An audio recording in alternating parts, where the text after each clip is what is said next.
అందరికీ నమస్కారం. శ్రీ అపరాజిత వంటిల్లు స్వాగతం. నేను మీ భవాని. ఈరోజు వీడియో పెరుగు గారెలు చేస్తున్నా. సంక్రాంతి వస్తుంది కదా, ఇలా నేను చేసినట్టు పెరుగు గారెలు చేయండి, అందరూ ఇష్టంగా తింటారు. ఉట్టి పెరుగుతో కాకుండా ఇలా కొబ్బరి క్యారెట్ వేసి చేయండి, మంచి రుచిగా ఉంటాయి అన్నమాట. ఇలా తప్పకుండా ఈ సంక్రాంతికి చేసి చూడండి. ఒక మాట, మన ఛానల్ ఫస్ట్ టైం చూస్తున్నారా, సబ్స్క్రైబ్ చేయండి, లైక్ చేయండి, షేర్ చేయండి. నచ్చిందా వీడియో కామెంట్ చెప్పండి. రండి ఇప్పుడు వీడియోలోకి వెళ్దాం. ఒక గిన్నె తీసుకుని దాంట్లో మినపగుళ్ళు నానపెడుతున్నా. ఆ గ్లాసుతో 3 గ్లాసులు తీసుకున్నా. గ్రాముల లెక్క చెప్పాలంటే 300 గ్రాములు. ఇప్పుడు దాంట్లో పప్పులో నీళ్లు పోసి శుభ్రంగా 4-5 సార్లు కడగండి. కడిగినాక మళ్ళీ నీళ్లు పోసి నానబెట్టాలి. ఇప్పుడు కడిగాను, ఇక నీళ్లు పోస్తున్నా. నీళ్లు పోసి మూత పెట్టేసి 4 గంటలు నానబెట్టండి. అలా నానితే గారెలు బాగుంటాయి అన్నమాట. ఇప్పుడు ఇది పక్కన పెడుతున్న గిన్నె. ఇప్పుడు పెరుగులో కొబ్బరిది పెద్దది ఒక చిప్ప తీసుకున్నాను. దాన్ని అలా ముక్కలు తీసుకుని ఆ వెనకమాలది నలుపు ఉంటుంది కదా, అది అంతా తీసేయండి. తీసి ముక్కలు కడిగి కాసేపు ఆరపెట్టి తర్వాత ఇలా మిక్సీ పట్టుకోవాలి. ఎలా పొలుగ్గా ఉంది అలా పట్టి పక్కన పెట్టుకోండి. క్యారెట్ ఒకటి తీసుకోండి పెద్దది, దాని తోలు తీసేసి చక్కగా అలా తురుముకోండి. తురుముకుని అది ఒక ప్లేట్లో అట్ట పక్కన పెట్టుకుని, కొబ్బరి ఉంది కదా, 2 కలిపి ఒక ప్లేట్లో పెట్టి పక్కన పెట్టండి. ఇప్పుడు ఒక గిన్నె తీసుకుని గారెలు వేయడానికి పెరుగు కలుపుకోవాలి. అది 3/4 లీటర్ పెరుగు. పెరుగుని చప్పటి పెరుగు తీసుకోండి, పుల్లట పెరుగొద్దు. ఇప్పుడు ఉప్పు వేసాను, పసుపు, కారము, తర్వాత క్యారెట్, కొబ్బరి, కొత్తిమీర ఇవన్నీ వేసుకుని చక్కగా కలపండి. ఉప్పు కారం సరిపోను కలపండి, మంచి రుచి వస్తుంది. అప్పుడు చప్పగా కలిపితే గారెలు బాగోవు, అందుకని. ఇప్పుడు ఇంకో 1/4 లీటర్ పెరుగు జార్లోకి తీసుకుని 1/4 లీటర్ నీళ్ళు పోయండి. పోసి మిక్సీ పట్టండి. కవ్వంతోనైనా చేసుకోవచ్చు మజ్జిగ, మీరు అలా చేసి పోసుకున్నా సరే. ఇప్పుడు అవి పోసినాక ఇంకో 1/4 లీటర్ నీళ్ళు కూడా పోయాలి. మొత్తం 1 లీటర్ పెరుగు, 1/2 లీటర్ నీళ్ళు. అప్పుడు గారెలు చక్కగా పీల్చుకుని మజ్జిగ అయ్యి చాలా రుచిగా ఉంటాయి అన్నమాట. ఒట్టి పెరుగులోనే వేస్తే ఏమవుతుందంటే పీల్చుకోదు, నీరు ఉండదు కదా, గారెలు నానవు. అందుకని 1/2 లీటరు అలా పోసుకోవాలి. ఇప్పుడు అవి పోసాను.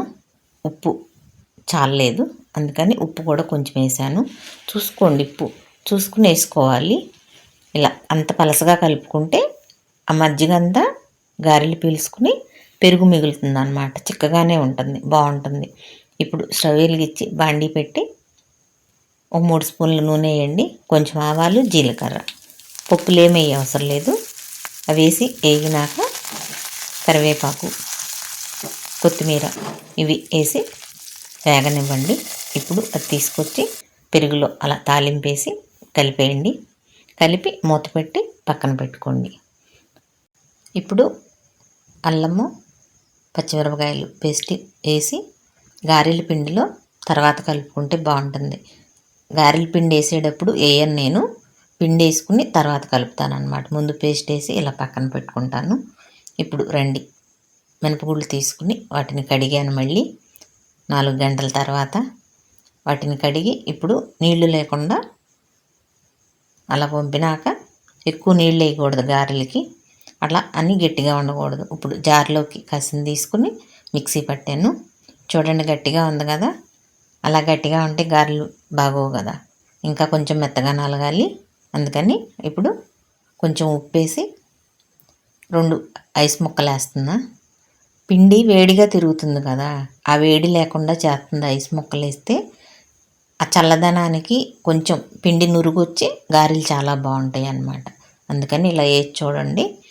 చూడండి, పిండి గట్టిగా ఉంది కదా, మీకు గట్టిగా కావాలనుకుంటే అలానే ఉంచేసుకోండి. నేను ఇంకా 2 స్పూన్లు నీళ్ళు వేసి మెత్తగా చేస్తున్నాను.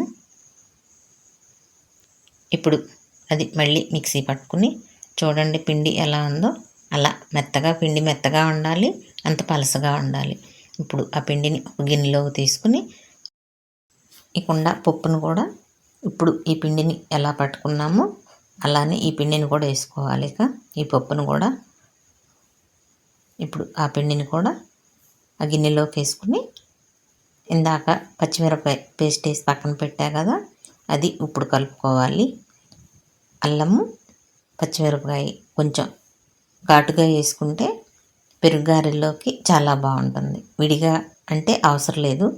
ఇప్పుడు పెరుగు గారెలు కదా, అందుకని కొంచెం ఎక్కువ వేసుకోవాలి. ఉప్పు సరిపోయిందేమో చూసుకోండి, లేకపోతే కొంచెం కలపండి. అన్నీ సరిగ్గా ఉంటేనే గారెలు చాలా బాగుంటాయి. మొత్తం ఉప్పు కారం ఏదైనా సరే. ఇప్పుడు ఆ పిండి కలిపి పక్కన పెట్టి స్టవ్ వెలిగించి బాండీ పెట్టి ఆయిల్ పోయండి. పోసి చక్కగా కాగనివ్వండి. ఈ లోపు అది కాగుతూ ఉంటుంది. గారెలు చేద్దాం మనం. క్యారీ బ్యాగ్ కవర్ ఉంటుంది కదా మందపది, దాన్ని కట్ చేసి ఒక ముక్క తీసుకున్నాను నేను. మీకు వీలు కుదిరినట్టు మీరు గారెలు చేసుకోండి. నేనైతే ఇప్పుడు కవర్ మీద చేస్తున్నా. ప్రతిసారి చెయ్యని తడి చేసుకోండి, అట్టని నీళ్లు తీసుకోవద్దు. చెయ్య తడి చేసి నీళ్లు లేకుండా చూసుకుని పిండి తీసుకుని అలా గారె చేసుకోవాలి. మధ్యలో చక్కగా బెజ్జం పెట్టండి, చూడటానికి బాగుంటాయి, చక్కగా ఉడుకుతాయి. ప్రతిసారి తడి చేయి మాత్రం మర్చిపోకుండా చేసుకోండి, లేకపోతే గారెలు బాగా రావు. అందుకని రండి, ఇప్పుడు ఆయిల్ కాగిందేమో చూద్దాము. కొంచెం పిండేసి చూడండి, అలా చక్కగా తెలుసుద్ది. ముందే గారేయకండి. చూడండి చక్కగా ఆయిల్ కాగింది. ఇంక ఇప్పుడు గారెలు వేసుకోవాలి. అలా ఒక్కోటి గారేసి అలా పైకి తేలనివ్వండి. తేలినాక అప్పుడు గారెలు వేయండి. ఎందుకంటే ఒకదానికి ఒకటి తగిలి వంకర పోకుండా ఉంటాయి. ఇప్పుడు వాటిని కొంచెం తిప్పండి. తిప్పి కాస్త కాలినాక వీటిని తీసి పక్కన పెట్టండి. మళ్ళీ రెండోసారి వేసి గారెలు కాలిస్తే చాలా బాగుంటాయి. అందుకని ఇప్పుడు నేను తీసి పక్కన పెడుతున్నా.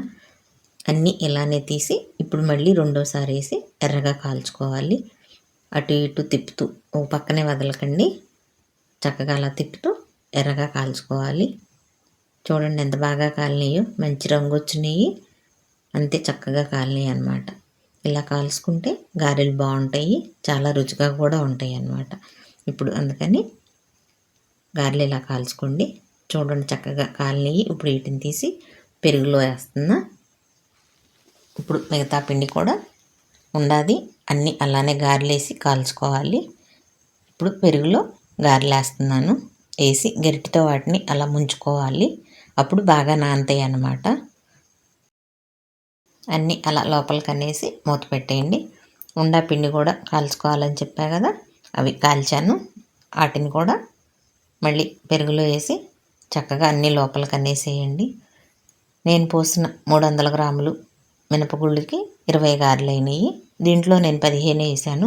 అవి కూడా పట్టేయే, కొంచెం పెరుగు ఉంటే బాగుంటుంది అని నేను అట్టి పెట్టేసా.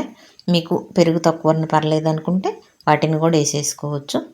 అలా వేసినాక ఇప్పుడు అట్టి పెట్టిన కొబ్బరి, క్యారెట్ అన్నీ జల్లేసేయండి. అలా కొత్తిమీర, పెరుగు ఒకటి పుల్లటది తీసుకోవద్దు, చప్పట పెరుగు తీసుకోండి. పులిసింది తీసుకుంటే గారెలు వేసినాక ఇంకా పెరుగు పులిసిపోతుంది, అందుకని అలా తీసుకోవద్దు. పెరుగుని చప్పగుండది తీసుకోండి. అదొకటి. మీకు కొబ్బరి క్యారెట్ మొత్తం ముందే కలుపుకుంటే పెరుగులో కలుపుకోవాలనుకుంటే అదొకటి కలిపేసుకోండి. ఇప్పుడు 2 గంటల తర్వాత గారెలు చూడండి ఎంత బాగా నానినాయో. వాటిని ఇలా తీసి చక్కగా ప్లేట్లో పెట్టుకుని అందరికీ పెడితే చాలా ఇష్టంగా తింటారు, చాలా రుచిగా కూడా ఉంటాయి. ఇలా మీరు ఈ సంక్రాంతికి చక్కగా వండి చూడండి, తిని చూడండి, చాలా బాగుంటాయి, చాలా రుచిగా ఉంటాయి. కొబ్బరి క్యారెట్ వల్ల మంచి రుచి వస్తాయి గారెలు. ఇలా ఈ సంక్రాంతికి మీరు కూడా వండి ఇలా గారెలు తినండి. చూడండి ఎంత బాగున్నాయో కదా. చూడటానికే కాదు, తినటానికి కూడా అంతే బాగుంటాయి, అంతే రుచిగా ఉంటాయి. ఒక మాట నచ్చిందా వీడియో? లైక్ చేయండి, షేర్ చేయండి, సబ్స్క్రైబ్ చేయండి. ఇలా మీరు కూడా వండి చూడండి, తిని చూడండి, ఎలా ఉన్నాయో కామెంట్ చెప్పండి నాకు.